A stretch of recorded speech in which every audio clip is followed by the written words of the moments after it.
Krishna Krishna Krishna Hare Hare Hare Rama Rama Rama Hare Hare Hare Krishna Krishna Krishna Hare Hare Hare Rama Rama Hare Hare.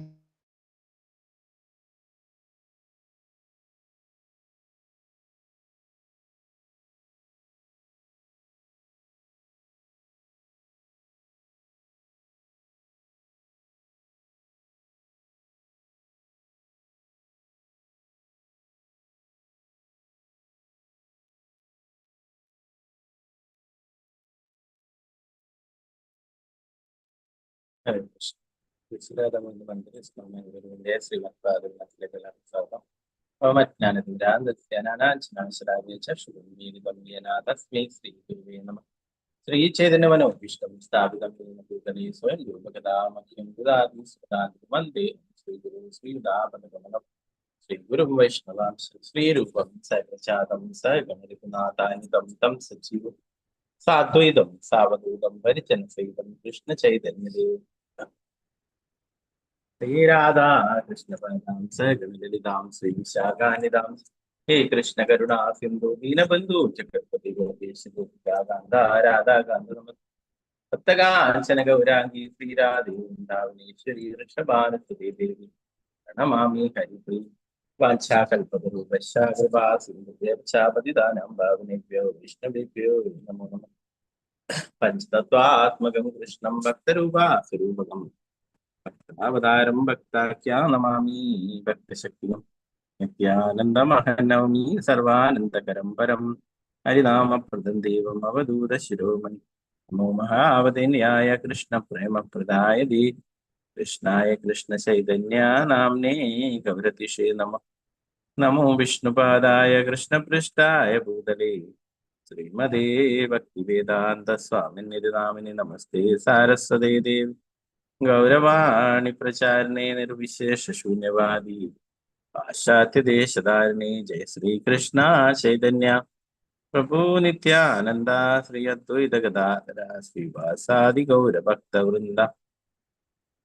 ഹരേ കൃഷ്ണ കൃഷ്ണ കൃഷ്ണ ഹരേ ഹരേ ഹരേ രാമ രാമ രാമ ഹരേ ഹരേ. ഗുരുവേ ഗൗരചന്ദ്രായ രാധികായ ദദാലേ കൃഷ്ണായ കൃഷ്ണഭക്തായ ഭക്തായ പ്രഭുപാദ് ജഗമരാജ് ജയ നിതായ. ഹരേ ബന്ധു മത്സംഗിൻ മദ്ഗുരു മന്മഹാദന കൃഷ്ണാരകമദ്ഭാഗ്യമദാനന്ദ നമസ്തുതേ. ഗ്രന്ഥരായ ശ്രീമദ് ഭാഗവതം ശ്രീമദ് ഭാഗവതം ഷഷ്ടസ്കന്ധം 17 അധ്യായം ശ്ലോകം 36.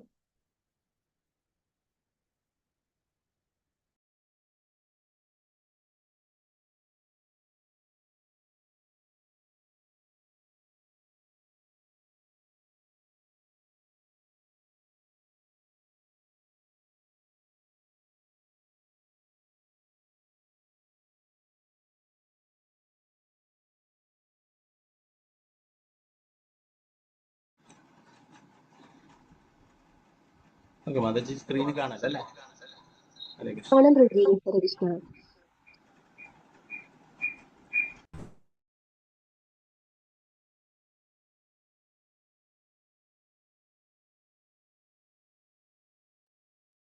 ശ്രീശുഗൗവാച ഇതി ശ്രുത്വാ ഭഗവതാ ശിവസ്യോമാഭിഭാഷിതം ബഭൂവ ശാന്തധീരാജൻ ദേവി വിഗതവിസ്മയാ. ശ്രീശുഗൗവാച ഇതി ശ്രുത്വാ ഭഗവതാ ശിവസ്യോമാഭിഭാഷിതം ബഭൂവ ശാന്തധീരാജൻ ദേവി വിഗതവിസ്മയാ.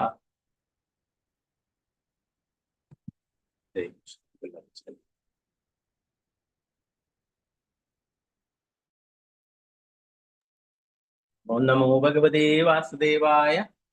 ഓം നമോ ഭഗവതേ വാസുദേവായ. श्रीशुक उवाच श्रीशुवाच श्रीशुक उवाच श्रुत्वा भगवता शिवस्योमाभिभाषितम् इति श्रुत्वा भगवता शिवस्योमाभिभाषितम् बभूव शान्तधीराजन् देवी विगतविस्मया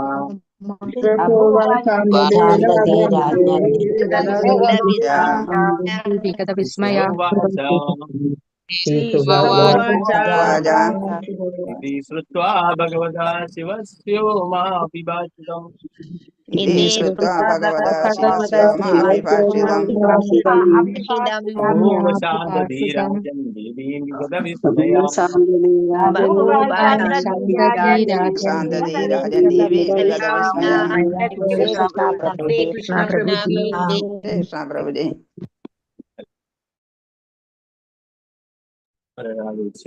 अंबिका श्रीदेवदास माता हरे कृष्ण प्रभुजी। ओम नमो भगवते वासुदेवाय। श्रीशुक उवाच इति श्रुत्वा भगवता शिवस्यो उमाभिभाषितम् बभूव शान्तधीराजन् देवी विगतविस्मया। हरे कृष्ण प्रभुजी।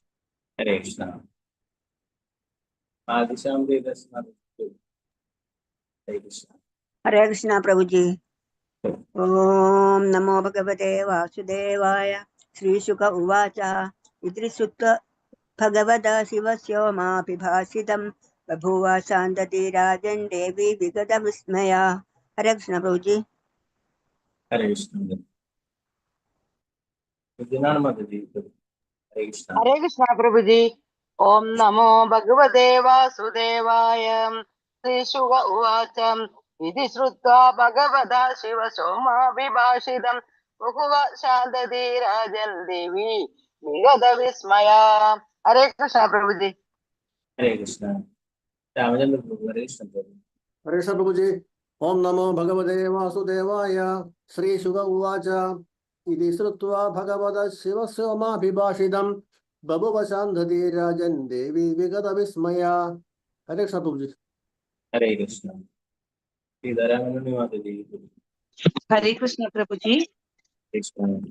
ओम नमो भगवते वासुदेवाय। श्रीशुक उवाच इति श्रुत्वा भगवता शिव स्वयमाभिभाषितं बभूव शान्ताधिराजन् देवी विगतविस्मया। हरे कृष्ण प्रभुजी।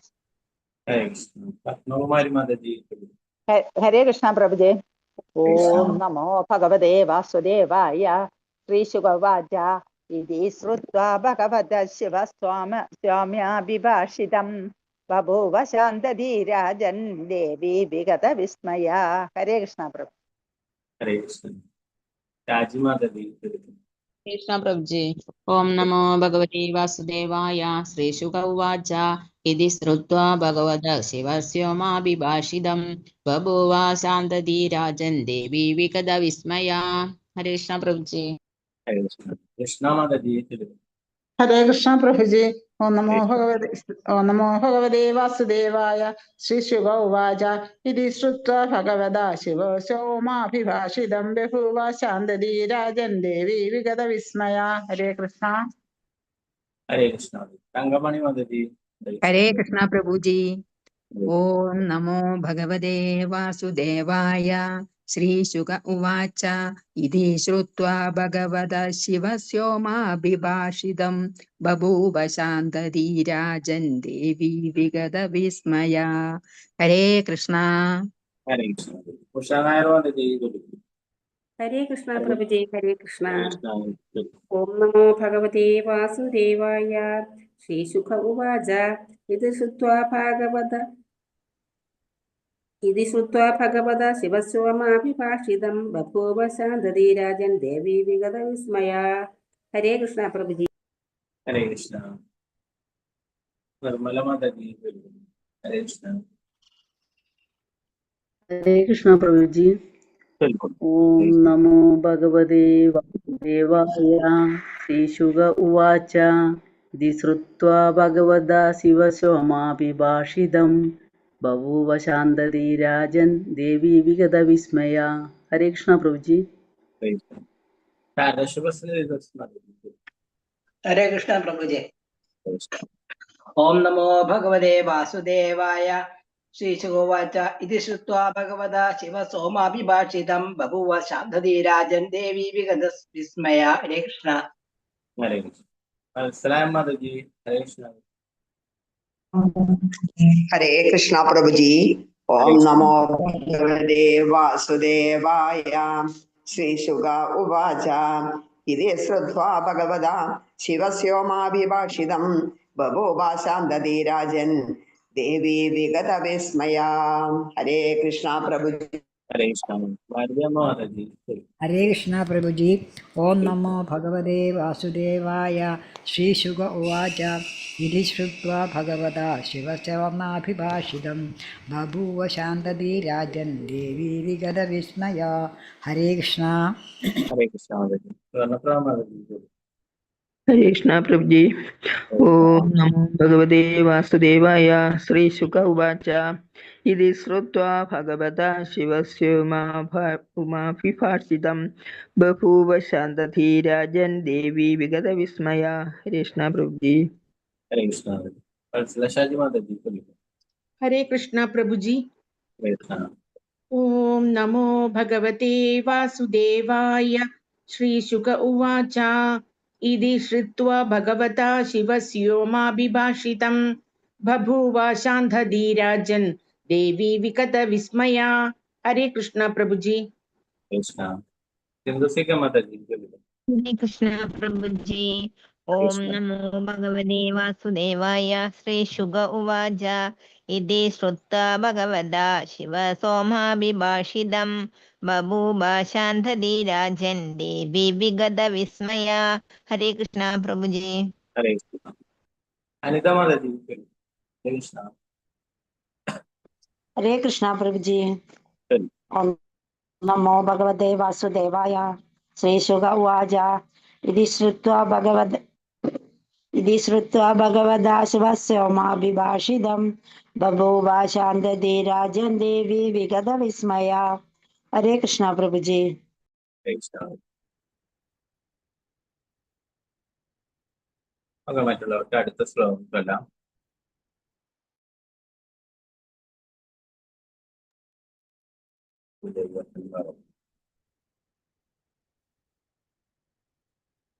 ശിവദേവ ഗോസ്വാമി പറഞ്ഞു, അല്ലയോ രാജാവേ, തന്റെ പതിയുടെ ഈ സംസാരം ശ്രവിച്ച ദേവത മഹാദേവന്റെ പത്നി ഉമ ചിത്രകേതുവിന്റെ പെരുമാറ്റം മൂലമുണ്ടായ ആശ്ചര്യത്തിൽ നിന്ന് ഉണരുകയും നേർബുദ്ധിയാവുകയും ചെയ്തു.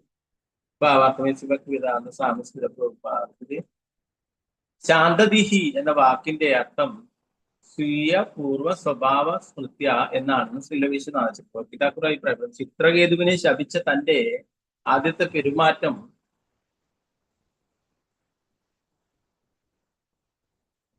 അനുസ്മരിച്ച പാർവതി ദേവി വളരെ ലജ്ജിതയാവുകയും തന്റെ ശാപം അപരാധമായി പോയെന്ന് അംഗീകരിക്കുകയും വിധം ധരിച്ചിരുന്ന സാരിയുടെ തുമ്പ് കൊണ്ട് മുഖം മറയ്ക്കുകയും ചെയ്തു. 37 ശ്ലോകം.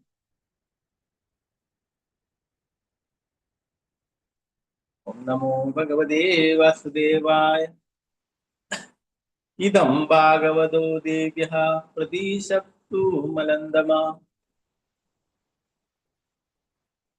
നൂത്നാ സ ജഗൃഹേ ശാപമേതാവത് സാധു ലക്ഷണം. ഇതി ഭാഗവതോ ദേവ്യഃ പ്രതീശപ്തു മലമന്ദമഃ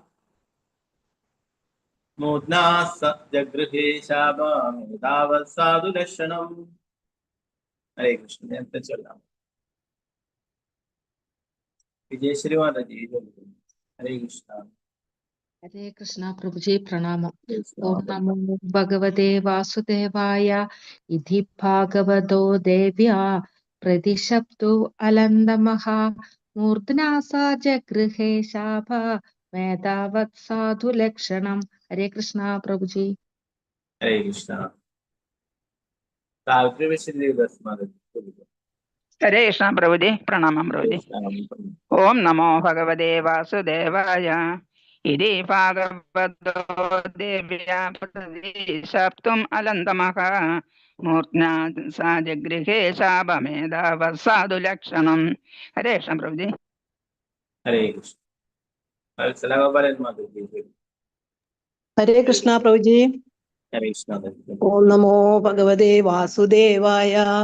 ഇതി ഭാഗവതോ ദേവ്യാ പ്രതിശപ്തുമലന്തമഃ മൂർധനാസ ജഹൃദേ ശാപമേധാവസാധു ലക്ഷണം. ഹരേ കൃഷ്ണ പ്രഭുജി. ഹരേ കൃഷ്ണ. ശോഭവിദ്യ മാധവജി. ഹരേ കൃഷ്ണ പ്രഭുജി. ഓം നമോ ഭഗവതേ വാസുദേവായ. ഇതി ഭാഗവതാ ദേവ്യാ പ്രതിശബ്ദു അലന്തമഃ മൂർധന്യാസ ജഗൃഹേ ശാപം ഏതാവത് സാധു ലക്ഷണം. ഹരേ കൃഷ്ണ പ്രഭുജി. ഹരേ കൃഷ്ണ. പങ്കജാശ്രീരാഗം. ഹരേ കൃഷ്ണ പ്രഭുജി. പ്രണാമം. ഓം നമോ ഭഗവതേ വാസുദേവായ. ഇതി ഭാഗവതോ ദേവ്യാ പ്രതിശബ്ദം അലന്തമഃ മൂർധാനാം സജഗൃഹേ ശാപമേതാവത് സാധു ലക്ഷണം. ഹരേ കൃഷ്ണ പ്രഭുജി. ഹരേ കൃഷ്ണ. മാധവജി. ഹരേ കൃഷ്ണ. ഹരേ കൃഷ്ണ പ്രഭുജി. ഓം നമോ ഭഗവതേ വാസുദേവായ. ഇതി ഭാഗവതോ ദേവ്യ പ്രതിശബ്ദം അലന്തമഃ മൂർധനാ സജഗൃഹേ ശാപം ഏതാവത് സാധു ലക്ഷണം. ഹരേ കൃഷ്ണ പ്രഭുജി. ഹരേ കൃഷ്ണ.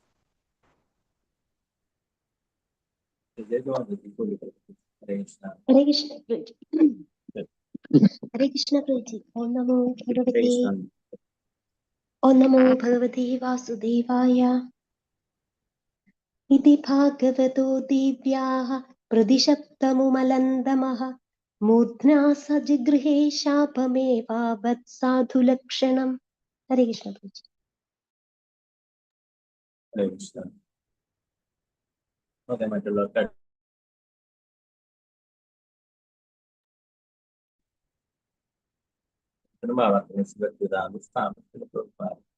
മഹാഭക്തനായ ചിത്രകേതു പാർവതി മാതാവിനെ പകയോടെ തിരിച്ചു ശപിക്കുവാൻ തികച്ചും സമർത്ഥനായിരുന്നു. പക്ഷെ അങ്ങനെ ചെയ്യുന്നതിന് പകരം അവൻ വിനയപൂർവ്വം ശാപം സ്വീകരിക്കുകയും മഹാദേവന്റെ പത്നിക്ക് മുമ്പിൽ ശിരസ് നമിക്കുകയുമാണ് ചെയ്തത്. ഒരു വൈഷ്ണവന്റെ നിലവാരമുള്ള പെരുമാറ്റം എന്ന നിലയിൽ ഇത് വളരെയധികം ശ്ലാഘിക്കപ്പെടേണ്ടതാണ്. ഭാവാർത്ഥനേസി ഭക്തിവേദാന്ത സ്വാമി ശ്രീ പ്രഭുപാദ മഹാദേവൻ അറിയിച്ചതിനെ തുടർന്ന് താൻ ചിത്രകേതുവിനെ ശപിച്ചത് അപരാധ്യമായി പോയെന്ന് പാർവതി മാതാവിന് ഗ്രഹിക്കാൻ കഴിഞ്ഞു. ചിത്രകേതുവിന്റെ സ്വഭാവം അത്രമേൽ ഉത്കൃഷ്ടമായതിനാൽ പാർവതി മാതാവിന്റെ ശാപം തെറ്റായിരുന്നിട്ടും അവനത് സ്വീകരിക്കുകയും തന്റെ വിമാനത്തിൽ നിന്നും താഴെ ഇറങ്ങി മാതാവിന് മുന്നിൽ ശിരസ് നമിക്കുകയും ചെയ്തു. ഇത് മുമ്പ് വിശദീകരിച്ചു കഴിഞ്ഞു. നാരായണ പരാ സർവേ ന കുദശന ബിഭ്യതി. മാതാവിനെ തന്നെ ശപിക്കേണ്ടത് ആവശ്യമാണെന്ന് ചിത്രകേതുവിന് തോന്നിയതിനാൽ അവളെ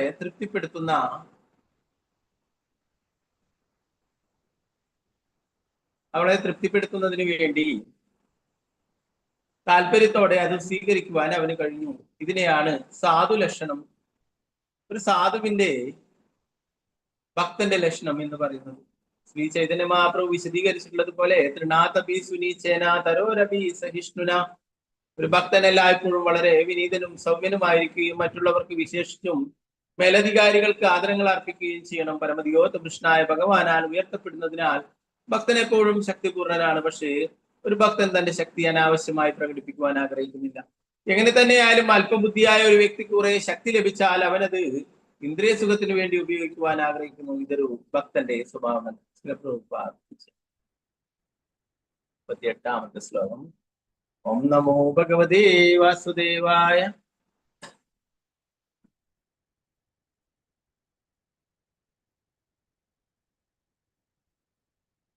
ജഗ്നേർ ത്വഷ്ടുർദക്ഷിണാഗ്നോ ദാനവീ യോനിമാശ്രിതഃ വൃത്രാ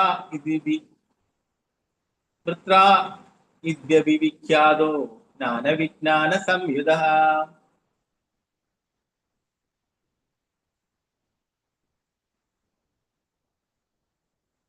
ജഗ്നേ ത്വഷ്ടുർദക്ഷിണാഗ്നോ ദാനവീം യോനിമാശ്രിതഃ വൃത്രാ ഇത്യഭിവിഖ്യാതോ ജ്ഞാനവിജ്ഞാന സംയുതഃ. ഹരേ കൃഷ്ണ. നേരത്തെ ചൊല്ലാം. വസന്ത മാതാജി ചൊല്ലിക്കൊള്ളു. ഹരേ കൃഷ്ണ. ഹരേ കൃഷ്ണ പ്രഭുജി. ചൊല്ലിക്കൊള്ളു. ഓം നമോ ഭഗവതേ വാസുദേവായ. ജജ്ഞേ തുഷ്ടോർദക്ഷിണാഗ്നൗ ദാനവിം യോനിമാശ്രിതഃ വൃത്ര ഇത്യഭിവിഖ്യാതോ ജ്ഞാനവിജ്ഞാന സംയുതഃ. ഹരേ കൃഷ്ണ പ്രഭുജി. ഹരേ കൃഷ്ണ. ശോഭപ്രതി മാതാജി ചൊല്ലിക്കൊള്ളു. ഹരേ കൃഷ്ണ. ഹരേ കൃഷ്ണ പ്രഭുജി. ചൊല്ലിക്കൊള്ളു. ഓം നമോ ഭഗവതേ വാസുദേവായ. ജജ്ജേ തുഷ്ടുർദക്ഷിണാഗ്നോ ദാനവീം യോനിമാശ്രിതഃ വ്യത്ര ഇത്യാഭിവിഖ്യാതോ ജ്ഞാനവിജ്ഞാന സംയുതഃ. ഹരേ കൃഷ്ണ. ഹരേ കൃഷ്ണ. ഗീതാസി മാതാജി ചൊല്ലിക്കൊള്ളു. ഹരേ കൃഷ്ണ. ഹരേ കൃഷ്ണ പ്രഭുജി. അത് ഇടയ്ക്കിടയ്ക്ക് ലെഫ്റ്റ് ആയി പോകുന്നത് ഉണ്ടായിരുന്നു. ഹരേ കൃഷ്ണ. ഓം നമോ ഭഗവതേ വാസുദേവായ. ജജ്ഞേ തുഷ്ടുർദക്ഷിണാഗ്നൗ ദാനവിം യോനിമാശ്രിതഃ വൃത്ര ഇത്യഭിവിഖ്യാതോ ജ്ഞാനവിജ്ഞാന സംയുതഃ. ഹരേ കൃഷ്ണ പ്രഭുജി. ഹരേ കൃഷ്ണ.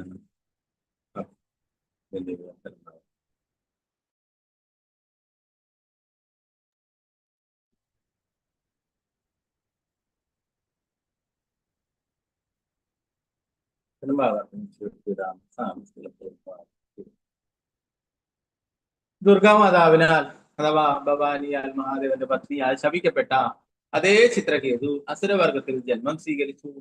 പൂർണ്ണമായ അതീന്ദ്രിയജ്ഞാനം ഉണ്ടായിരുന്നിട്ടും അത് പ്രായോഗിക ജീവിതത്തിൽ ഉപയോഗിക്കുവാൻ അറിവുണ്ടായിരുന്നിട്ടും അവൻ ത്വഷ്ടാവിനാൽ നടത്തപ്പെട്ട അഗ്നിയജ്ഞത്തിൽ നിന്ന് ഒരസുരനായി പ്രതിഷ്ഠാവുകയും വൃത്രാസുരൻ എന്ന് ഖ്യാതി നേടുകയും ചെയ്തു.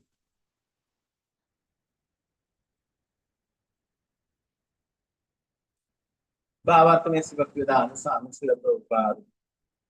യോനി എന്ന വാക്ക് പൊതുവെ ജാതി, കുടുംബം, വിഭാഗം, വർഗങ്ങൾ എന്നിവ എന്നാണ് മനസ്സിലാക്കപ്പെടുന്നത്. വൃത്രാസുരൻ അസുരകുലത്തിലാണ് പ്രത്യക്ഷപ്പെട്ടതെങ്കിലും അവന്റെ ആധ്യാത്മിക ജീവിതജ്ഞാനത്തിൽ ഇപ്പോഴും അസ്തിത്വമുണ്ടെന്ന് വളരെ വ്യക്തമായി പറഞ്ഞിരിക്കുന്നു. ജ്ഞാനവിജ്ഞാന സംയുത. അവന്റെ ആധ്യാത്മിക ജ്ഞാനവും അത് ജീവിതത്തിൽ പ്രാവർത്തികമാക്കാനുള്ള അറിവും നഷ്ടപ്പെട്ടിരുന്നില്ല. അതുകൊണ്ട് ഒരു ഭക്തൻ ഏതെങ്കിലും വിധത്തിൽ അധപ്പതിച്ചു പോയാലും അവൻ നഷ്ടപ്പെടുന്നില്ലെന്നു പറയപ്പെടുന്നു. ശ്രീമദ് ഭാഗവതം 1:5-17 പറയുന്നു, എത്ര വാഭദ്രം അഭൂത്മാമുഷ്യകിം കോ വാർത്ത ആപ്തു അപജതാം സ്വധർമ്മദഃ. ഒരുവൻ ഒരിക്കൽ ഭക്തി സേവനത്തിൽ പുരോഗതി ആർജിച്ചാൽ പിന്നീട് യാതൊരു സാഹചര്യത്തിലും അവന്റെ ആധ്യാത്മിക ആസ്തികൾ നഷ്ടപ്പെട്ടു പോകുന്നില്ല. അവൻ എന്തെല്ലാം ആധ്യാത്മിക നേട്ടങ്ങൾ കൈവരിക്കുന്നുവോ അവയെല്ലാം അതേപോലെ തുടരുന്നു.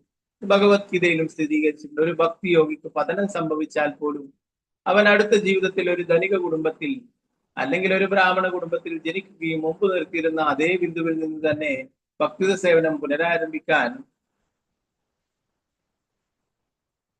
അവന് കഴിയുകയും ചെയ്യുന്നു. ഒരസുരൻ അല്ലെങ്കിൽ രാക്ഷസനാണ് അറിയപ്പെടുന്നതെങ്കിലും അവന് കൃഷ്ണനെ കുറിച്ചുള്ള അവന്റെ അവബോധം അഥവാ ഭക്തിത സേവനം നഷ്ടപ്പെട്ടിരുന്നില്ല. പ്രഭുപാദ 39 ശ്ലോകം. ഓം നമോ ഭഗവതേ വാസുദേവായ. ഏതത്തേ സർവമാഖ്യാതം യന്മാം ത്വാം പരിപൃച്ഛസി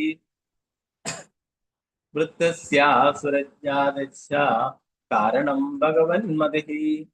ഏതത്തേ സർവമാഖ്യാതം യന്മാം ത്വാം പരിപൃച്ഛസി വൃത്തസ്യാസുരജാതസ്യ കാരണം ഭഗവന്മതിഃ.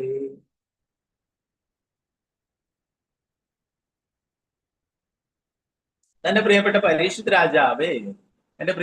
പരീക്ഷിത് രാജാവേ, ഒരു മഹാഭക്തനായ വൃത്രാസുരൻ എങ്ങനെയാണ് അസുരകുലത്തിൽ ജനിക്കാനിടയായിരുന്നു നീ എന്നോട് ചോദിച്ചു. അതുകൊണ്ട് അത് സംബന്ധിച്ചുള്ള എല്ലാ വിവരങ്ങളും നിനക്ക് വിശദീകരിച്ചു തരാൻ ഞാൻ ശ്രമിച്ചു. 40 ശ്ലോകം. ഓം നമോ ഭഗവതേ വാസുദേവായ.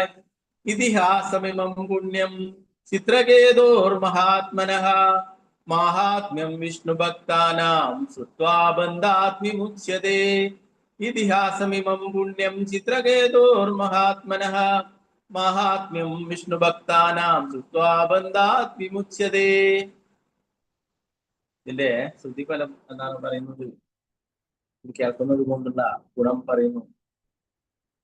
ചിത്രകേതു ഒരു മഹാഭക്തൻ, മഹാത്മാവായിരുന്നു. ചിത്രകേതുവിന്റെ ഈ ചരിത്രം ഒരു നിർമ്മല ഭക്തനിൽ നിന്ന് ശ്രമിക്കുന്ന ഒരുവൻ ഭൗതികാസ്ത്രത്തിന്റെ ബദ്ധജീവിതത്തിൽ നിന്നും മുക്തനാകും. ഭാവാർത്ഥ ഭക്തി വേദാന്ത സ്വാമി പ്രഭുപാദിന്റെ ഭാഗവത പുരാണത്തിൽ വിസ്തരിച്ചുള്ള ചിത്രകേതുവിന്റെ ചരിത്രം പോലുള്ള പുരാണങ്ങളിലെ ചരിത്രപരമായ സംഭവങ്ങൾ പുറത്തുള്ളവർ അല്ലെങ്കിൽ അഭക്തന്മാർ ചിലപ്പോൾ തെറ്റായി മനസ്സിലാക്കുന്നു. അതുകൊണ്ട് ചിത്രകേതുവിന്റെ ചരിത്രം ഒരു ഭക്തനിൽ നിന്ന് ശ്രവിക്കണമെന്ന് ശിവദേവ സ്വാമി ഉപദേശിക്കുന്നു. ഭക്തി സേവനത്തെ സംബന്ധിച്ച എന്തും അല്ലെങ്കിൽ ഭഗവാന്റെയും അദ്ദേഹത്തിന്റെ ഭക്തന്മാരുടെയും സവിശേഷതകൾ നിർബന്ധമായും ഒരു ഭക്തനിൽ നിന്നും ശ്രവിക്കണം. പ്രഭാഷണം തൊഴിലാക്കിയവരിൽ നിന്നും കേൾക്കരുത്. ഇവിടെ ഇങ്ങനെ ഉപദേശിക്കപ്പെട്ടിരിക്കുന്നു: ഒരുവൻ ശ്രീമദ് ഭാഗവത ചരിത്രം ഒരു ഭക്തനിൽ നിന്ന് പഠിക്കണമെന്ന് ശ്രീ ചൈതന്യ മഹാപ്രഭുവിന്റെ മുഖ്യ സേവകനും ഉപദേശിച്ചിട്ടുണ്ട്. യാഹാ ഭാഗവത പട വൈഷ്ണവേരസ്ഥാന. ഒരുവനും ശ്രീമദ് ഭാഗവത പ്രസ്താവനകൾ പ്രഭാഷണം തൊഴിലാക്കിയവരിൽ നിന്നും ശ്രമിക്കരുത്. അത് ഫലവത്താകില്ല. ഭഗവാന്റെയും അദ്ദേഹത്തിന്റെ ഭക്തന്മാരുടെയും കർമ്മങ്ങളെ കുറിച്ച് അഭക്തരുടെ വായുകളിൽ നിന്നും കേൾക്കുന്നത് ശ്രീ സനാതന ഗോസ്വാമി പത്മപുരാണത്തിൽ നിന്നുള്ള ഉദ്ധരണികളോടെ നമ്മെ വിലക്കിയിരിക്കുന്നു. അവൈഷ്ണവ മുഖോദ്ഗീർണം ഭൂതം ഹരികഥാമൃതം ശ്രവണം നൈവ കർത്തവ്യം സർപ്പോചിഷ്ടം യഥാപയ. ഒരാൾ കൃഷ്ണനെ കുറിച്ച് എന്തെങ്കിലും ഒരു അവൈഷ്ണവനിൽ നിന്നും ശ്രവിക്കരുത്. സർപ്പത്തിന്റെ ചുണ്ടുകൾ സ്പർശിച്ച പാലിൽ വിഷമുണ്ടാകും. അതുപോലെ കൃഷ്ണനെ പറ്റിയുള്ള ഒരു അവൈഷ്ണവന്റെ സംസാരത്തിൽ വിഷമുണ്ട്. ഒരുവൻ നിർബന്ധമായും ഒരു യഥാർത്ഥ ഭക്തനായിരിക്കണം. അപ്പോൾ അവന് പ്രഭാഷണം നടത്താനും ഭക്തിത സേവനത്തെ പറ്റി ശ്രോതാക്കളിൽ മതിപ്പുളവാക്കാനും സാധിക്കും. പ്രഭുപാദിന്റെ അവസാനത്തെ ശ്ലോകം: ഓം നമോ ഭഗവതേ വാസുദേവായ യായേതത്പ്രാതരുത്ഥായ ശ്രദ്ധയാ വാഗ്യതാ പഠേത് ഇതിഹാസം ഹരിം സ്മൃത്വാ സയാതി പരമാം ഗതിം. യായേതത്പ്രാതരുത്ഥായ ശ്രദ്ധയാ വാഗ്യതാ പഠേത് ഇതിഹാസം ഹരിം സ്മൃത്വാ സയാതി പരമാം ഗതിം. ഏതൊരു വ്യക്തി അതിപ്രഭാതത്തിൽ ഉണർന്നെഴുന്നേറ്റ് ചിത്രകേതുവിന്റെ ഈ ചരിത്രം പാരായണം ചെയ്യുകയും മനോവാക് നിയന്ത്രണത്തോടെ പരമദിവ്യവത്തോ പുരുഷൻ ഭഗവാനെ സ്മരിക്കുകയും ചെയ്യുന്നുവോ അവൻ സ്വഭവനത്തിലേക്ക് ഭഗവാനിലേക്ക് അനായാസം മടങ്ങിപ്പോകും. ശ്രീമദ് ഭാഗവതം 6-ാം സ്കന്ധത്തിലെ പാർവതി മാതാവ് ചിത്രകേതുവിനെ ശപിക്കുന്നു എന്ന 17-ാം അധ്യായത്തിന്റെ ഭക്തിവേദാന്ത ഭാഷ്യം ഇപ്രകാരം സമാപിക്കുന്നു.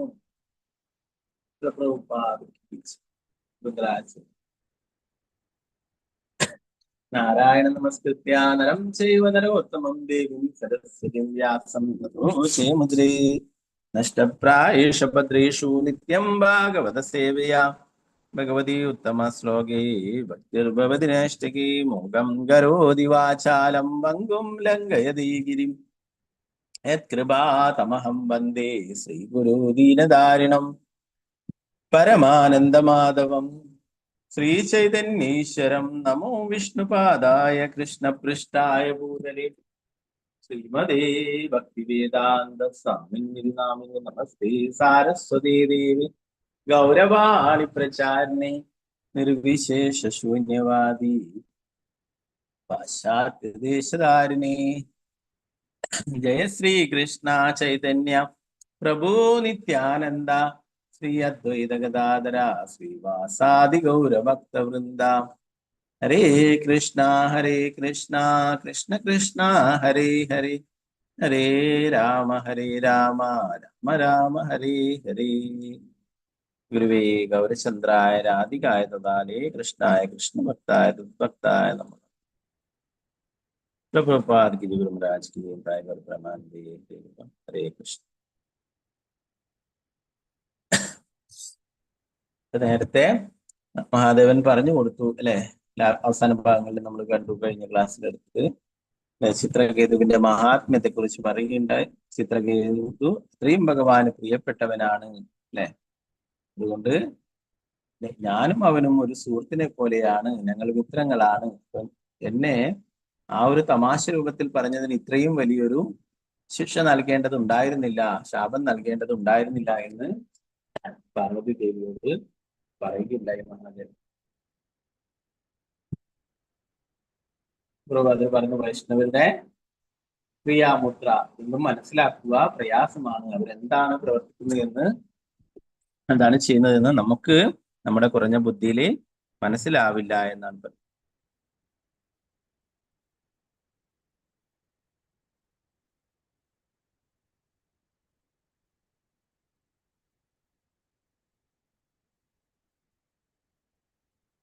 ശുകദേവ ഗോസ്വാമി പരീക്ഷിത്ത് മഹാരാജാവിനോട് പറയുന്നു, മഹാദേവനിൽ നിന്നും ഇതൊക്കെ കേട്ടതിന് ശേഷം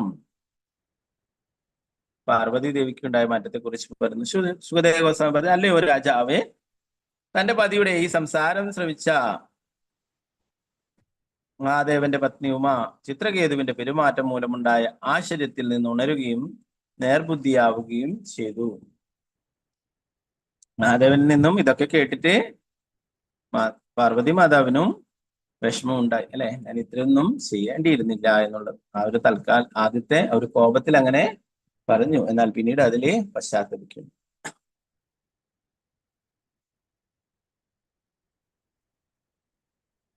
പ്രഭാതര ഭാവാർത്ഥം പറയുന്നു, ശാന്ത ദീഹി എന്ന വാക്കിനെ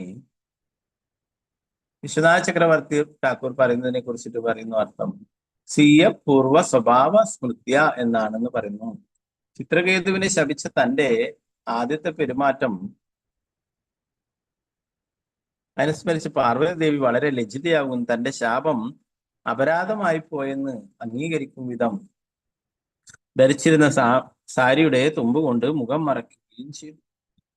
അവിടെ പറഞ്ഞു, മഹാദേവനും ചുറ്റിലും അനേകം ഋഷിമാരും ഇരിക്കുന്നുണ്ട്. അല്ലെ, അവിടെ വെച്ചിട്ടാണ് ഈ സംഭവമൊക്കെ നടക്കുന്നത്. അല്ലെ, അപ്പൊ മഹാദേവനൊന്നും ശബ്ദിച്ചില്ല, അതുപോലെ തന്നെ അവിടെ ഉണ്ടായിരുന്ന ഋഷിമാരും ഒന്നും പ്രതികരിച്ചില്ല. അല്ലെ, എന്നാൽ പാർവതി മാതാവാണ് കോപം കൊണ്ട് അങ്ങനെയൊക്കെ ശപിക്കുകയുണ്ടായത്.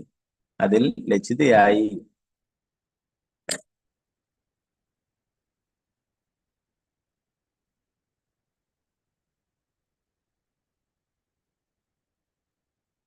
മുപ്പത്തിയേഴാമത്തെ ശ്ലോകത്തിൽ പറയുന്നു, മഹാഭക്തനായ ചിത്രകേതു പാർവതി മാതാവിനെ പകയോടെ തിരിച്ചു ശപിക്കുവാൻ തികച്ചും സമർത്ഥനായിരുന്നു. പക്ഷെ അങ്ങനെ ചെയ്യുന്നതിന് പകരം അവൻ വിനയപൂർവ്വം ശാപം സ്വീകരിക്കുകയും മഹാദേവന്റെ പത്നിക്ക് മുമ്പിൽ ശിരസ് നമിക്കുകയാണ് ചെയ്തത്. ഒരു വൈഷ്ണവന്റെ നിലവാരമുള്ള പെരുമാറ്റം എന്ന നിലയിൽ ഇത് വളരെയധികം ശ്ലാഘിക്കപ്പെടും. ചിത്രകേതു മഹാരാജാവ് കാണിച്ചു തരുന്നതാണ് ഒരു വൈഷ്ണവൻ എങ്ങനെയാണ്. ശ്രീ ചൈതന്യ മഹാപ്രഭു പറഞ്ഞിട്ടുള്ളത് അല്ലെ, ശിക്ഷാഷ്ടകത്തിൽ പ്രഭാതർ വീണ്ടും അത് നമുക്ക് പറയുന്നുണ്ട്. ഭാവാർത്ഥത്തില് തൃണാഥബി സുനീച്ചനാഥരോരബി നേരത്തെ അനേകം തവണ പറഞ്ഞത്. കാരണം ഒരു വൈഷ്ണവന്റെ ലക്ഷണമാണത്, വൈഷ്ണവന്റെ ആഭരണമാണ് എന്ന് ചൈതന്യ മഹാപ്രഭു പറഞ്ഞു. അതാണ് ക്ഷമയും സഹിഷ്ണുതയും. അപ്പൊ ഇവിടെ ചിത്രകേതു മഹാരാജാവിന് വേണമെങ്കിൽ തിരിച്ചു ശപിക്കുവാൻ തക്ക ശക്തിയുണ്ട്. സംകൃഷ്ണ ഭഗവാന്റെ അനുഗ്രഹം ലഭിച്ചിരിക്കുന്നു. അല്ലെ, ഒരു വിദ്യാധര രാജാവായിട്ട് ഇരിക്കുന്ന ആണ്. വേണമെങ്കിൽ തിരിച്ചു ശപിക്കുവാനുള്ള ശക്തിയും ഉണ്ട് അദ്ദേഹത്തിന്. എന്നാൽ അദ്ദേഹം അങ്ങനെ ചെയ്തില്ല. പാർവതി മാതാവ് ശപിച്ചതിന് ആ ശാപം സ്വീകരിക്കുകയും മാതാവിനെ നമസ്കരിക്കുകയും താൻ പറഞ്ഞതൊരു അപരാധമായി പോയിട്ടുണ്ടെങ്കിൽ അതിനെ ക്ഷമ ചോദിക്കുകയും ചെയ്യുകയുണ്ടായ ചിത്രകേതു. അതുകൊണ്ടാണ് മഹാദേവൻ പറഞ്ഞത് അല്ലെ, നാരായണ പരാ സർവേ നകുദശന വിദ്യതി. നാരായണന്റെ ഭക്തന്മാർ, ഭഗവാന്റെ ഭക്തന്മാരെ ഒരിക്കലും സംഭ്രമിക്കുന്നില്ല. അവർക്ക് എന്താ പറയാ, അവരൊന്നിനെയും ഭയപ്പെടുന്നില്ല. അതുകൊണ്ടാണ് പറയുന്നത്, പാർവതി ദേവിയോട് പറഞ്ഞു, നീയാണ് യഥാർത്ഥത്തില് പരാജയപ്പെട്ടിരിക്കുന്നത്, തോറ്റിരിക്കുന്നത്. ചിത്രകേതുവിന്റെ മഹത്വം വർദ്ധിക്കുകയാണ് ചെയ്തത്. കാരണം ചിത്രകേതു തിരിച്ചൊന്നും ശപിച്ചില്ല എന്ന് മാത്രമല്ല, ശാപമോക്ഷത്തിനായിട്ട് ചോദിച്ചതുമില്ല. അല്ലെ, സാധാരണ പലരും ശപിച്ചു കഴിഞ്ഞാൽ അവരുടെ പാദങ്ങളിലൊക്കെ വീണിട്ട് മാപ്പ് പറയുകയും ശാപമോക്ഷം ലഭിക്കുകയും ചെയ്യും. അല്ലെ, ഇന്ന സമയത്തിനൊക്കെ ശാപമോക്ഷം ലഭിക്കും.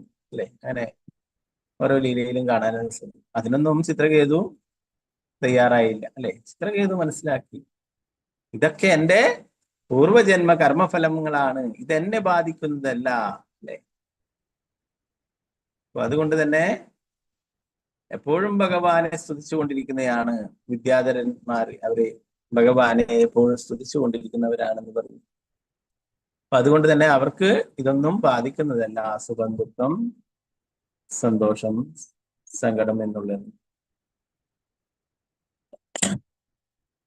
അപ്പൊ അതുകൊണ്ട് പറയുന്നു, ശിവദേവ ഗോസ്വാമി പറയുന്നു, ഒരു മഹാവൈഷ്ണവന്റെ പെരുമാറ്റമാണിത്. വളരെ എല്ലാവരും അംഗീകരിക്കേണ്ടതാണ്, ഇതൊക്കെ നോക്കിക്കാണേണ്ടതാണെന്ന്. മഹാദേവൻ അറിയിച്ചതിനെ തുടർന്ന് താൻ ചിത്രകേതുവിനെ ശപിച്ചത് അപരാധമായി പോയെന്ന് പാർവതി മാതാവിന് ഗ്രഹിക്കാൻ കഴിഞ്ഞു. ചിത്രകേതുവിന്റെ സ്വഭാവം അത്രമേൽ ഉത്കൃഷ്ടമായതിനാൽ പാർവതി മാതാവിന്റെ ശാപം തെറ്റായിരുന്നിട്ടും അവനത് സ്വീകരിക്കും. തന്റെ വിമാനത്തിൽ നിന്നിറങ്ങി താഴെ ഇറങ്ങി മാതാവിന് മുന്നിൽ ശിരസ് നമിക്കുകയും ചെയ്തു. ഇത് മുമ്പേ വിശദീകരിച്ചു വരുന്നു. നാരായണ പരാസർവേന കുദശന. മാതാവിന് തന്നെ ശപിക്കേണ്ടത് ആവശ്യമാണെന്ന് ചിത്രകേതുവിന് തോന്നിയതിനാൽ അവളെ തൃപ്തിപ്പെടുത്തുന്നതിന് വേണ്ടി താല്പര്യത്തോടെ അത് സ്വീകരിക്കുവാൻ അവന് കഴിഞ്ഞു. ഇതിനെയാണ് സാധു ലക്ഷണം എന്ന് പറയുന്നത്. ഒരു സാധുവിന്റെ, ഒരു ഭക്തന്റെ ലക്ഷണം എന്ന് പറയുന്നത് എന്ന് പറയുന്നു.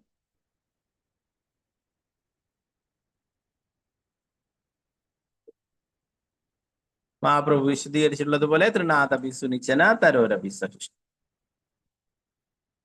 ഒരു ഭക്തൻ എല്ലായ്പ്പോഴും വളരെ വിനീതനും സൗമ്യനുമായിരിക്കുകയും മറ്റുള്ളവർക്ക്, വിശേഷിച്ചും മേലധികാരികൾക്ക് ആദരങ്ങൾ അർപ്പിക്കുകയും ചെയ്യണം. പരമദിവോത്തപുരുഷനായ ഭഗവാനാൽ ഉയർത്തപ്പെടുന്നതിനാൽ ഭക്തൻ എപ്പോഴും ശക്തിപൂർണനാണ്. പക്ഷേ ഒരു ഭക്തൻ തന്റെ ശക്തി അനാവശ്യമായി പ്രകടിപ്പിക്കുവാൻ ആഗ്രഹിക്കുന്നില്ല.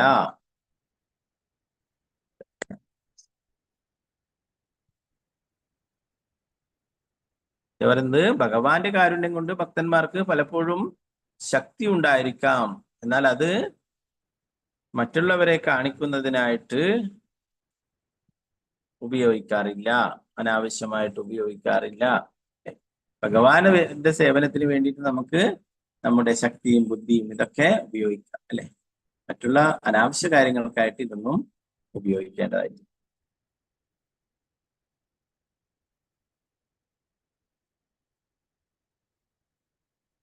എങ്ങനെ തന്നെയായാലും അല്പബുദ്ധിയായ ഒരു വ്യക്തിക്ക് കുറെ ശക്തി ലഭിച്ചാൽ അവനത് ഇന്ദ്രിയ സുഖത്തിന് വേണ്ടി ഉപയോഗിക്കുവാൻ ആഗ്രഹിക്കുന്നു. ഇതൊരു ഭക്തന്റെ സ്വഭാവമല്ല. ആണ് മറ്റുള്ളവർക്കും ഭക്തന്മാരല്ലാത്തവർക്കും ശക്തി ലഭിച്ചാൽ അവര് ഇന്ദ്രിയാസ്വാദനത്തിന്, ഇന്ദ്രിയ സുഖത്തിനൊക്കെ വേണ്ടിയിട്ട് ഉപയോഗിക്കുന്നു, അല്ലെ? ധാരാളം അസുരന്മാരൊക്കെ തപസ് ചെയ്യുന്നതായിട്ട് നമ്മൾ പഠിച്ചു നേരത്തെ, അല്ലെ? അവരൊക്കെ ആ തപസ് ചെയ്തിട്ട് അവര് ആ ശക്തി നേടിയിട്ട്, ബലം നേടിയിട്ട് ഇതിനു വേണ്ടിയിട്ടാണ് മറ്റുള്ളവരെ ദ്രോഹിക്കുവാനായിട്ടും, അല്ലെ, ആധാർമിക പ്രവൃത്തികൾ ചെയ്യാനായിട്ടൊക്കെയാണ് അവരത് ഉപയോഗിക്കുന്നത്. അവസാനം അവർക്കൊക്കെ സർവനാശവും ഉണ്ടാകുന്നതായിട്ട് നമ്മൾ കണ്ടു, അല്ലെ? മഹാദേവന്റെ ഒക്കെ വലിയ ഭക്തനായിരുന്നു രാവണനും മറ്റും, അല്ലെ? ഇപ്പോ സീതാമാതാവിന്റെ മേലും രാമചന്ദ്ര ഭഗവാന്റെ മേലൊക്കെ അസൂയയും ആദേശവും ഒക്കെ ഉണ്ടായി, സർവനാശം ഉണ്ടായി, അല്ലെ?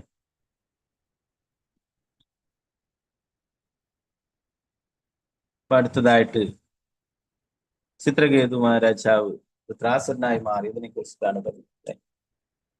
പരീക്ഷിത്ത് മഹാരാജാവ് ചോദിച്ചത് പ്രകാരമാണ് ഈ ലീലകള് ശുകദേവ ഗോസ്വാമി പറയുകയുണ്ടായി, അല്ലെ? നേരത്തെ വൃത്രാസുരനെ കുറിച്ചിട്ടാണ് നമ്മൾ പഠിച്ചുകൊണ്ടിരുന്നത്, അല്ലെ? അപ്പൊ വൃത്രാസുരനെ കുറിച്ചിട്ട് പറയുകയും ഇന്ദ്രനുമായിട്ട് യുദ്ധം ഉണ്ടാവുകയും, അല്ലെ, ഇന്ദ്രനെ ഭഗവാനെ കുറിച്ച് പറഞ്ഞു കൊടുക്കുകയും ഭഗവാന്റെ അഹേതുകമായിട്ടുള്ള കാരുണ്യത്തെ കുറിച്ച് പറഞ്ഞു കൊടുക്കുകയും, അല്ലെ, ഭഗവാനെ സ്തുതിച്ചുകൊണ്ട് പ്രാർത്ഥനകൾ ഒരുവിടുകയൊക്കെ ചെയ്തു, അല്ലെ? ഇത്രയും എന്താ പറയാ, ഭക്തിയോടെ ഭഗവാനെ പ്രാർത്ഥിക്കുകയും ശത്രുവായിരുന്ന ഇന്ദ്രനെ പോലും അത്രയും ഒരു മിത്രത്തെ കാണുന്ന പോലെ കാണുകയും, അല്ലെ? സാധാരണ രീതിയിൽ ശത്രുവാണെങ്കിൽ ഇന്ദ്രനും ഐരാവതവും ഒക്കെ താഴെ വീണപ്പോഴൊക്കെ വേണമെങ്കിൽ കൊല്ലാമായിരുന്നു, അല്ലെ? അതുപോലെ ഇന്ദ്രന്റെ കയ്യിൽ നിന്നും വജ്രായുധം താഴേക്ക്, അല്ലെ, അപ്പോഴും ഇന്ദ്രനെ ഒന്നും ചെയ്തില്ല. നീ വജ്രായുധം എടുക്കും, എന്നെ കൊല്ലൂ എന്നാണ് പറയുന്നത് അല്ലെ. ഒരു മിത്രം പറയുന്ന പോലെ പെരുമാറി. അപ്പൊ അതുപോലെ തന്നെ ഭഗവാനില് പൂർണ്ണമായിട്ടുള്ള ശരണാഗതി തേടുകയും ഭഗവാനെ അത്രയും ഭക്തിയോടെ പ്രാർത്ഥിക്കുകയൊക്കെ ചെയ്തു അല്ലെ. ഇതൊക്കെ കണ്ടിട്ടാണ് ഇന്ദ്രൻ പോലും അത്ഭുതപ്പെട്ടിരുന്നത്.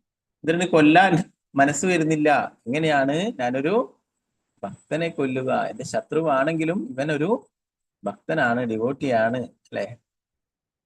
അപ്പൊ അതാണ് ചിത്രകേതു ചോദിച്ചത്, ഒരു അസുരന്റെ ശരീരം ലഭിച്ചിട്ടും എങ്ങനെ ഭക്തനാവാനായിട്ട് സാധിച്ചു? സാധാരണ നിലയിൽ അസുരന്മാരൊക്കെ ദുഷ്ടന്മാരാണ് അല്ലെ, അവരൊക്കെ അഭക്തന്മാരായിരിക്കാം അല്ലെ. എന്നാൽ വൃത്രാസുരൻ ഇവിടെ അസുരന്റെ ശരീരം ലഭിച്ചു, എന്നാൽ അദ്ദേഹത്തിന്റെ മനസ്സും അല്ലെ അവബോധവും ഒക്കെ പൂർണ്ണമായിട്ടും ഭഗവാനിൽ അർപ്പിച്ചിരുന്നു.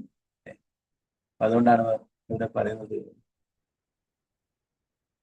ജജ്ഞേതുഷ്ടുർദക്ഷിണാഗ്നോ ദാനവീം യോനിമാശ്രിതഃ പുത്ര ഇത്യഭിവിഖ്യാതോ ജ്ഞാനവിജ്ഞാന സംയുതഃ. ജ്ഞാനവിജ്ഞാന സംയുതഃ പറഞ്ഞിരിക്കുന്നു. ദുർഗാമാതാവിനാൽ ശപിക്കപ്പെട്ട അതേ ചിത്രകേതു അസുരവർഗത്തിൽ ജന്മം സ്വീകരിച്ചു. പൂർണ്ണമായ അതീന്ദ്രിയ ജ്ഞാനം ഉണ്ടായിരുന്നിട്ടും അത് പ്രായോഗിക ജീവിതത്തിൽ ഉപയോഗിക്കുവാൻ അറിവുണ്ടായിരുന്നിട്ടും അവൻ ത്വഷ്ടാവിനാൽ നടത്തപ്പെട്ട അഗ്നിയജ്ഞത്തിൽ നിന്നും ഒരു അസുരനായി പ്രത്യക്ഷനാവുകയും വൃത്രാസുരനിൽ നിന്ന് ഖ്യാതി നേടുകയും ചെയ്തു. അപ്പൊ ഇത് എന്താ പറയാ, ഒരു രണ്ട് ലീലകൾ അല്ലെ ഒരുമിച്ച് വരുന്നതാണിത്. നേരത്തെ പറഞ്ഞു ഇന്ദ്രന്റെ അവിടെ ഗുരുവായിട്ട് അല്ലെ, ബൃഹസ്പതിക്ക് പകരം ഗുരുവായിട്ട് വിശ്വരൂപൻ വരികയും ആ വിശ്വരൂപനെ വധിക്കുകയും അല്ലെ, അതിൽ കുപിതനായിട്ടുള്ള ത്വഷ്ടാവിന്റെ മകനാണ് വിശ്വരൂപൻ അല്ലെ. ആ ത്വഷ്ടാവ് ഒരു യജ്ഞം നടത്തുകയും അല്ലെ, അതിൽ നിന്നും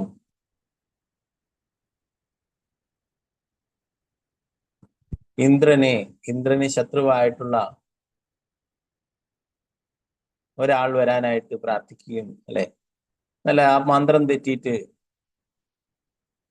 ഇന്ദ്രൻ ശത്രുവായിട്ടുള്ള ഒരാൾ വരികയും ചെയ്തു അല്ലെ. ഇന്ദ്രനെ കൊല്ലുവാൻ, ഇന്ദ്രന്റെ ശത്രുവായിട്ട് വരാൻ, എന്നാൽ മന്ത്രം തെറ്റി ഉച്ചരിച്ചിട്ട് ഇന്ദ്രനെ ഭയപ്പെടുന്ന ഒരാളായിട്ട് വരികയുണ്ടായി അല്ലെ. ആ രൂപത്തെ കുറിച്ചിട്ടൊക്കെ നേരത്തെ വർണ്ണിക്കുകയുണ്ടായി. വൃത്രാസുരന്റെ അത്രയും അല്ലെ വലിയ ഭീകരമായിട്ടുള്ള രൂപം, ആരെയും ഭയപ്പെടുത്തുന്ന രൂപം. അപ്പൊ അങ്ങനെ വൃത്രാസുരൻ ഇവിടെ ആ ത്വഷ്ടാവിന്റെ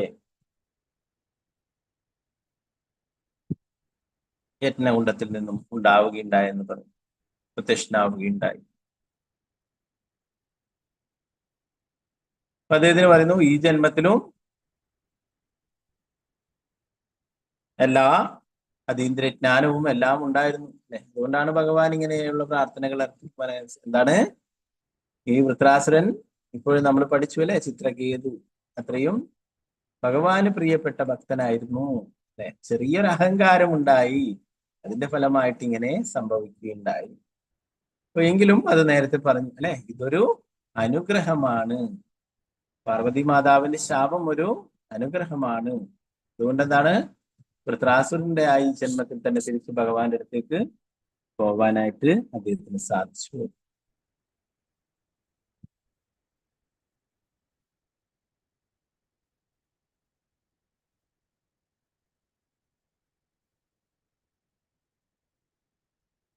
പ്രഭാതർ പറഞ്ഞു വൃത്രാസുരൻ അസുരകുലത്തിലാണ് പ്രത്യക്ഷപ്പെട്ടതെങ്കിലും അവന്റെ ആധ്യാത്മിക ജീവിത ജ്ഞാനത്തിൽ ഇപ്പോഴും അസ്തിത്വമുണ്ടെന്ന് വളരെ വ്യക്തമായി പറഞ്ഞിരിക്കുന്നു. ജ്ഞാനവിജ്ഞാന സംഹിത, അവന്റെ ആധ്യാത്മിക ജ്ഞാനവും അത് ജീവിതത്തിൽ പ്രാവർത്തികമാക്കാനുള്ള അറിവും നഷ്ടപ്പെട്ടിരുന്നില്ല.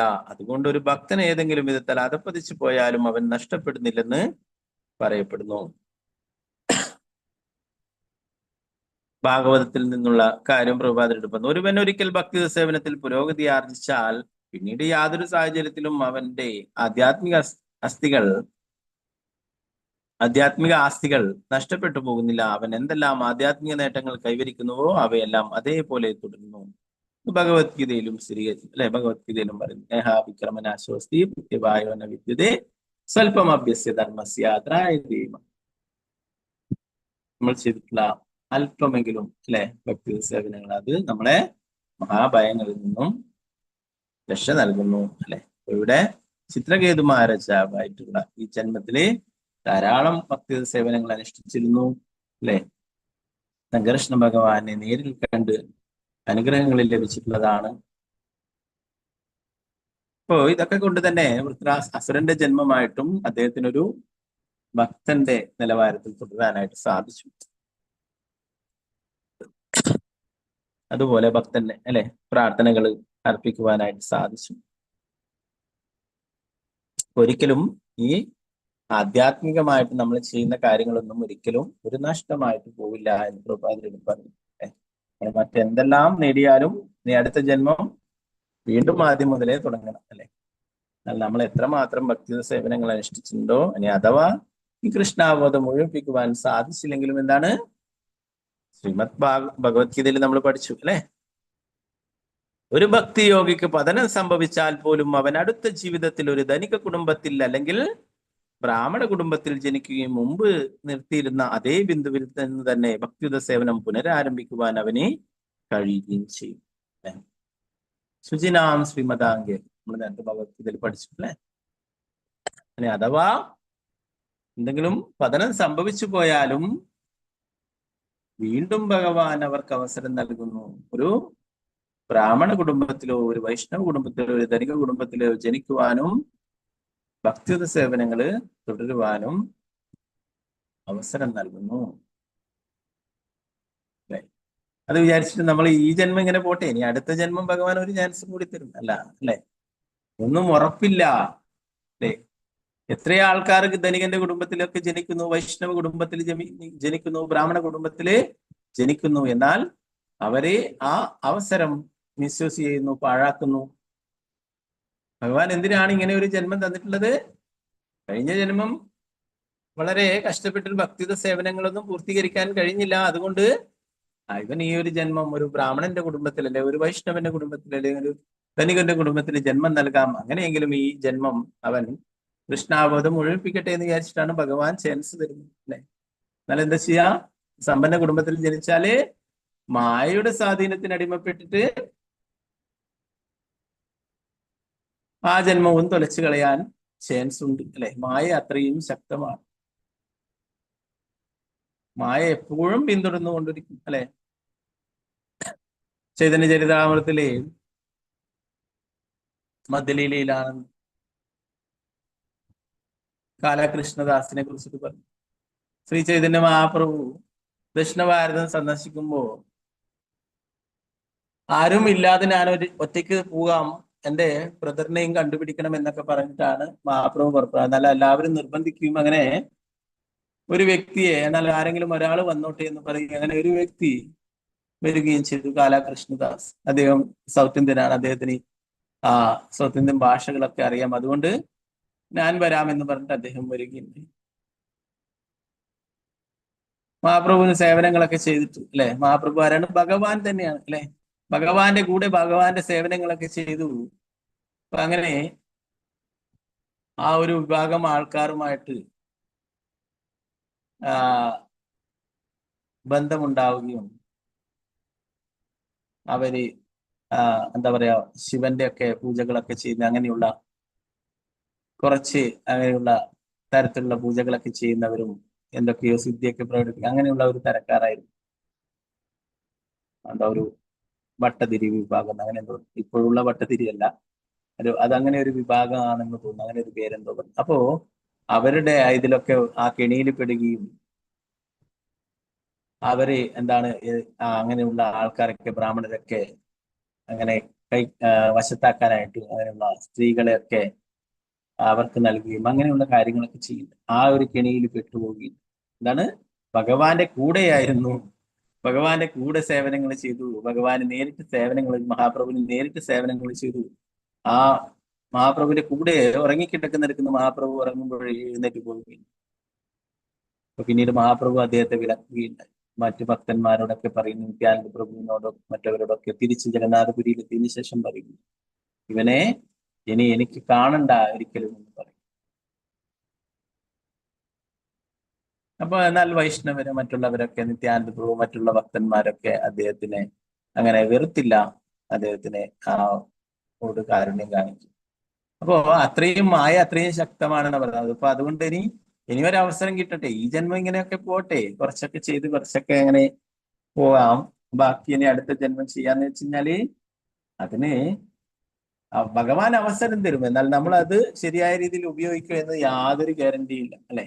അപ്പോഴായിരിക്കും ഇങ്ങനെ ധനികന്റെ കുടുംബത്തിൽ ജനിച്ചാൽ ചിലപ്പോൾ അങ്ങനെ അയച്ചു, ചിലപ്പോൾ ബ്രാഹ്മണ കുടുംബത്തിൽ ജനിച്ചാൽ തന്നെ ചിലപ്പോഴും അങ്ങനെയുള്ളവരൊക്കെ ഇവിടെയൊക്കെ മാംഗ്ലൂരൊക്കെ എത്രയോ ആൾക്കാർ ബ്രാഹ്മണ കുട്ടികളൊക്കെ ഇവിടെ പഠിക്കുന്നു. അവരൊക്കെ കൂട്ടുകെട്ടുകൾ, അങ്ങനെ മോശം കൂട്ടുകെട്ടുകളിൽ പെടുന്നു, മാംസവും മദ്യവും ഒക്കെ കഴിക്കുന്നു. അവർ ജന്മം ബ്രാഹ്മണ കുടുംബമാണ്. എന്നാലെ ഇപ്പൊ പറയാൻ ഒരു അതുപോലെ ധനികന്മാരുടെ മക്കളായാലും എല്ലാം അതിന് യാതൊരു എന്താ പറയാ ഉറപ്പുമില്ല. അങ്ങനെയുള്ള കുടുംബത്തിൽ ജനിച്ചാൽ ഭഗവാൻ അവസരം തരും, എന്നാൽ നമ്മളത് ചിലപ്പോൾ വീണ്ടും ദുരുപയോഗം ചെയ്യാനുള്ള സാധ്യതയും, അല്ലെ? അതുപോലെ തന്നെ നമ്മുടെ ഗുരുമഹാരാജ് പറയുന്നു, നമ്മൾ കുറെ പുണ്യങ്ങൾ ചെയ്തിട്ടുണ്ടെങ്കിൽ നമ്മൾ ഉപരി ലോകങ്ങളിലേക്ക് പോകും. അവിടെ ആയുസ് അനേകം വർഷങ്ങൾ ആയുസ്സാണ്, ഇവിടുത്തെ പോലെയല്ല, ലക്ഷക്കണക്കിന് വർഷങ്ങളൊക്കെ ആയുസ്. അപ്പോ വീണ്ടും ഇവിടത്തേക്ക് തിരിച്ചു വരുമ്പോ എന്താണ്, ഈ കലിയുഗത്തിലെ സുവർണ കാലഘട്ടം കഴിഞ്ഞു പോയിരിക്കും. പിന്നീട് നമുക്ക് ഭക്തിയുത സേവനങ്ങളൊന്നും ചെയ്യാൻ പറ്റാത്ത ഒരവസ്ഥയാകും. ഈ കലിയുഗത്തിലെ സുവർണ കാലഘട്ടം, ശ്രീ ചൈതന്യ മഹാപ്രഭു അവതരിച്ചിട്ടുള്ള ഈ ഒരു കാലഘട്ടത്തിൽ വരുന്ന ആദ്യത്തെ 10,000 വർഷം കുറച്ചെങ്കിലും ഭക്തിയുത സേവനങ്ങൾ ചെയ്തിട്ട് ഇവിടുന്ന് രക്ഷപ്പെട്ടു പോവാമെന്ന് പറഞ്ഞു കഴിഞ്ഞാലേ എല്ലാം ഇല്ലാതായി തീരുമെന്നാണ്. അത്രയും പ്രയാസമായിരിക്കും ഭക്തിയുത സേവനം. പിന്നെ അതുകൊണ്ട് ഇനിയും അടുത്ത ജന്മത്തിനായിട്ട് കാത്തു നിൽക്കരുത് എന്ന് ഗുരുമഹാരാജ് പറഞ്ഞു.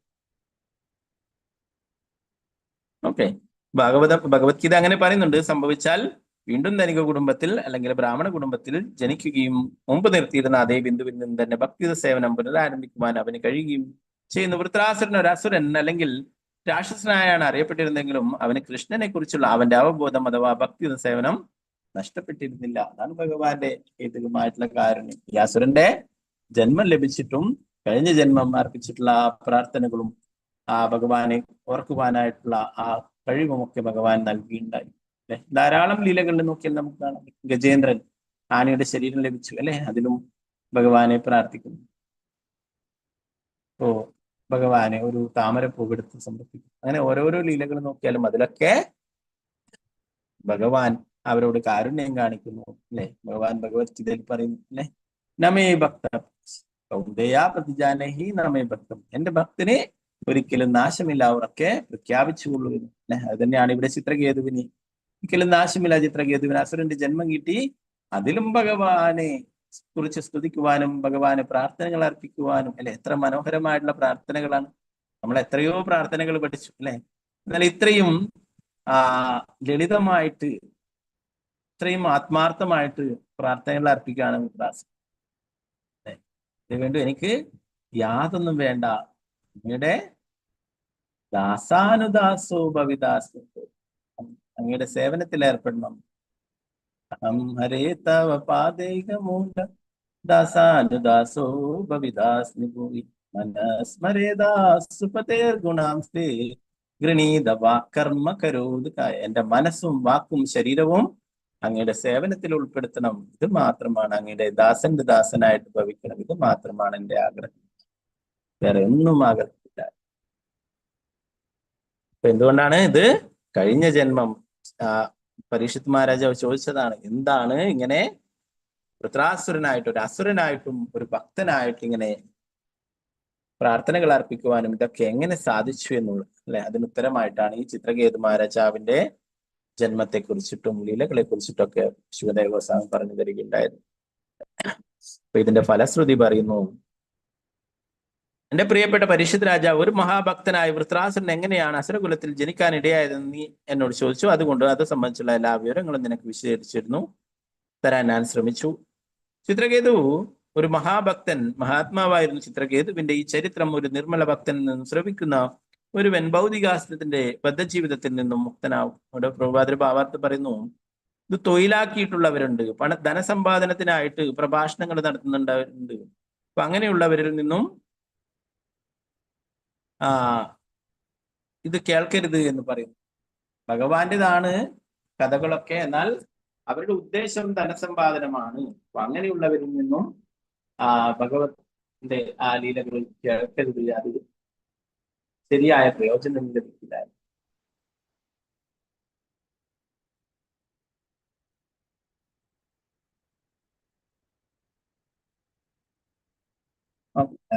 എന്താ മാതാജി എന്താ സുജോജി മാതാജി എന്താ പറഞ്ഞ ഒരു ചൊല്ലിക്കോ, എന്താണ് ശ്ലോകം? ചൈതന്യ മഹാപ്രഭുവിന്റെ പറഞ്ഞതാ. നാഹം വൈശ്യോ നരപതിർ നാഭി വൈശ്യോ ശബ്ദ ദാസാനി ദാസി. അതെ, ഒരു എന്താണ് പറയുന്നത്,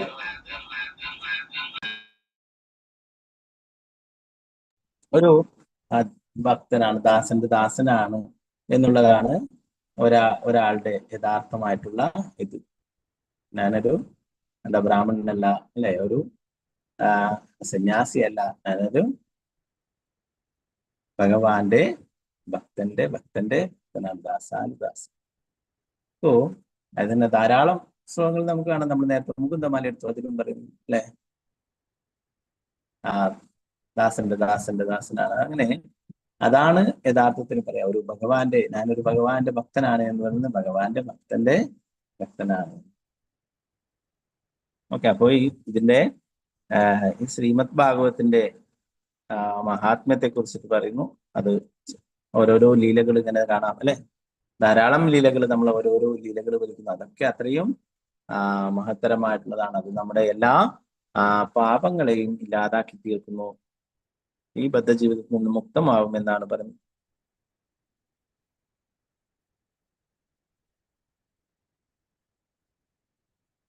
അതിൽ പറയുന്നു ഇതൊക്കെ തൊഴിലായി ചെയ്യുന്നവര്, അതാണ് പറയുന്നത്. പ്രഭാഷണം, ശ്രീമദ് ഭാഗവത പ്രസ്താവനകൾ പ്രഭാഷണം തൊഴിലാക്കിയവരിൽ നിന്നും ശ്രവിക്കരുത്, അത് ഫലവത്താക്കില്ല. ഭഗവാന്റെയും അദ്ദേഹത്തിന്റെയും ഭക്തന്മാരുടെയും കർമ്മങ്ങളെക്കുറിച്ച് അഭക്തന്മാരുടെ വായുകളിൽ നിന്നും കേൾക്കുന്നത് ശ്രീ സനാതന ഗോസ്വാമി പത്മപുരാണത്തിൽ നിന്നുള്ള ഉദ്ധരണികളോടെ നമ്മെ വിളക്കിയിരിക്കുന്നു.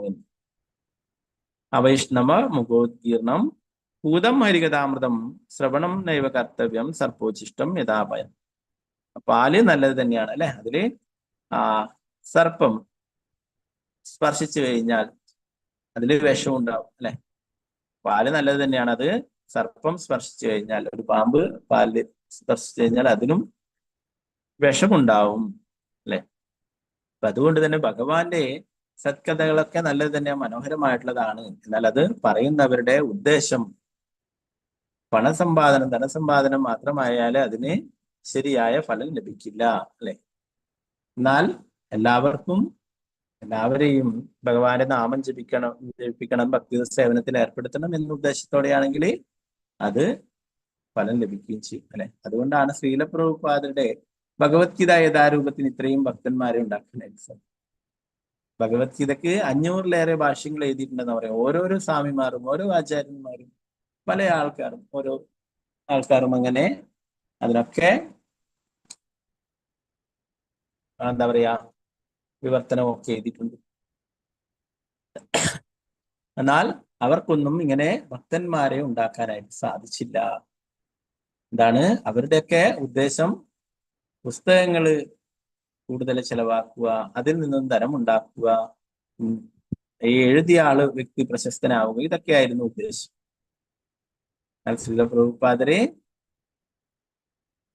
ഭഗവാനെ കുറിച്ച് എല്ലാവരും മനസ്സിലാക്കുക, കൃഷ്ണനെ കുറിച്ച് എല്ലാവരും മനസ്സിലാക്കുക, ഭഗവാന്റെ നാമം ജപിക്കുക, ഭക്തിയുടെ സേവനങ്ങളിൽ ഏർപ്പെടുത്തുക, അതാണ് മെയിൻ ഉദ്ദേശം. അതുകൊണ്ടാണ് എല്ലാ സ്ഥലങ്ങളിലും പ്രഭുപാദരുടെ ചെറിയ ബുക്സ് എടുത്താൽ അതിൽ പോലും ഒരു പേജിലെങ്കിലും ഹരേ കൃഷ്ണ മഹാമന്ത്രം എഴുതിയിട്ടുണ്ടാവും. അതുപോലെ ഭക്തിയുടെ സേവനത്തെ കുറിച്ച് പറഞ്ഞിട്ടുണ്ടാവും. ശ്രീ ചൈതന്യ മഹാപ്രഭുവിനെ കുറിച്ച് പറഞ്ഞു. ഇല്ല, ഭഗവത്ഗീതയുടെ അവതാരിക എടുത്തു നോക്കിയാൽ അതിൽ ചൈതന്യ മഹാപ്രഭുവിനെ കുറിച്ചിട്ടും ലീലകളെ കുറിച്ചിട്ടൊക്കെ പറഞ്ഞു. അതുപോലെ ഭാഗവതമായാലും അതിൻ്റെയൊക്കെ അവതാരിക വായിക്കുവാൽ തന്നെ അതിലുമൊക്കെ ചൈതന്യ മഹാപ്രഭുവിന്റെ ലീലകളെ കുറിച്ചിട്ടും ഭഗവാന്റെ ഭക്തിയുടെ സേവനത്തെ കുറിച്ചൊക്കെ പറഞ്ഞ എല്ലാ ഗ്രന്ഥങ്ങളും എന്താണ്, അതിലൊക്കെ ഈ ഗ്രന്ഥം ഒരിക്കലെങ്കിലും മറച്ചു നോക്കുക, പൂർണ്ണമായിട്ട് ശ്രദ്ധയോടെ വായിക്കുന്ന അവതാരികയെങ്കിലും വായിക്കുകയാണെങ്കിൽ അവർക്കെങ്കിലും അതിന്റെ പ്രയോജനം ലഭിക്കട്ടെ എന്ന് വിചാരിച്ചിട്ടാണ് ഇങ്ങനെ പ്രഭാതിച്ചത്. അപ്പോ ഇതിലെന്താണ്, എല്ലാവർക്കും കൃഷ്ണാബോധം നൽകുക ആ ഒരു ഉദ്ദേശം മാത്രമേ. അതുകൊണ്ടാണ് ഈ ലോകം മുഴുവൻ ഭക്തന്മാരെ ഉണ്ടാക്കാനായിട്ട് സാധിച്ചത് ഭഗവത്ഗീത ഏതാണ്.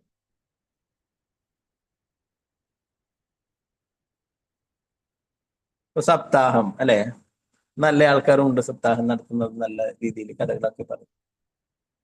പ്രഭുപാദർ പറയുന്നത് സപ്താഹം 7 ദിവസം കൊണ്ട് നമുക്ക് ഒന്നും തന്നെ മനസ്സിലാക്കില്ല. പറയുന്ന ആൾക്കോ കേൾക്കുന്ന ആൾക്കോ പൂർണ്ണമായിട്ടും മനസ്സിലാവില്ല. നിത്യം ഭാഗവത സേവയ ശ്രീമദ്ഭാഗവതം പറഞ്ഞു. നിത്യവും ചെയ്യാനുള്ള, പാരായണം ചെയ്യാനും ശ്രമിക്കാനുമുള്ളതാണ് ഭാഗവതം. പരിശുദ്ധ മഹാരാജാവിന് 7 ദിവസം വേണം അല്ലെ. ഇന്നും ആൾക്കാരൊക്കെ തിരക്കിലാണ്, അതുകൊണ്ട് അങ്ങനെയുള്ള സപ്താഹങ്ങൾ വെക്കുന്നു. നല്ല ആൾക്കാരും ഉണ്ട്, എന്നാൽ അതിലും അത് ബിസിനസ് ആക്കി നടത്തുന്ന ആൾക്കാരും ധാരാളമായിട്ട് കാണും. അപ്പോ അത് ശരിയായ രീതിയല്ല എന്ന്, അങ്ങനെയുള്ളവരിൽ നിന്നും കേൾക്കുകയാണെങ്കിൽ നമുക്ക് യഥാർത്ഥ പ്രയോജനം ലഭിക്കില്ല എന്ന് പറയും. പിന്നെ മായാവാദികളെ പോലുള്ള ആൾക്കാരും ഇങ്ങനെയുള്ള പ്രഭാഷണങ്ങളൊക്കെ അല്ലെ, അവര് പലതും പറയും. അവസാനം ഞങ്ങളും ഭഗവാനും എല്ലാം ഒന്നാണ്, നമ്മളും ദൈവമാണ് എന്നൊക്കെ. അതുകൊണ്ടാണ് ശ്രീ ചൈതന്യ മഹാപ്രഭു പറയുന്നത് മായാവാദി കൃഷ്ണാപരാധി, മായാവാദി ഭാഷിച്ചല്ലോ സർവനാശം. മായാവാദികളുടെ പ്രഭാഷണങ്ങൾ നമ്മൾ കേൾക്കുകയാണെങ്കിലോ അല്ലെങ്കിൽ ഗ്രന്ഥങ്ങൾ വായിക്കുകയാണെങ്കിൽ സർവനാശമായിരിക്കും ഫലം.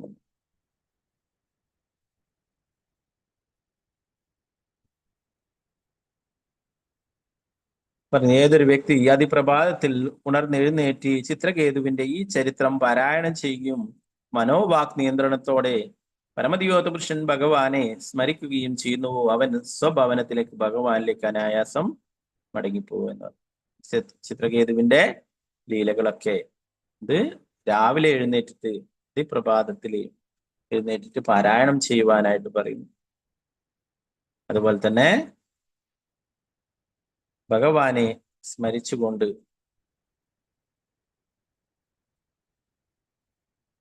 മനസ്സിനെയും വാക്കുകളെയൊക്കെ നിയന്ത്രിക്കുകയാണെങ്കിൽ തിരിച്ചു ഭഗവാന്റെ അടുത്തേക്ക് പോകാൻ, അനായാസം മടങ്ങി പോകാനായിട്ട് സാധിക്കുന്നു. ഇത് ഈ ഒരു ലീലയെ ഇവിടെ പരാമർശിക്കുന്നേ ഉള്ളൂ, എന്നാൽ ശ്രീമദ് ഭാഗവതം മുഴുവനായിട്ടും അങ്ങനെയാണ് അല്ലെ. എല്ലാം ഭഗവാന്റെ അതീന്ദ്രിയ ലീലകളാണ്, ഭഗവാനും ഭഗവാന്റെ ശുദ്ധഭക്തന്മാരും ഉള്ള ലീലകളാണ് അല്ലെ. അപ്പൊ അതുകൊണ്ട് തന്നെ നമ്മൾ ഭാഗവതം എപ്പോഴും പാരായണം ചെയ്യേണ്ടതും കേൾക്കേണ്ടതുമാണ്. ശ്രീമദ് ഭാഗവതം 6 സ്കന്ധത്തിലെ പാർവതി മാതാവ് ചിത്രകേതുവിനെ ശപിക്കുന്നു എന്ന 17-ാം അധ്യായത്തിന്റെ ഭക്തിവേദാന്ത ഭാഷ്യം ഇപ്രകാരം സമാപിക്കുന്നു.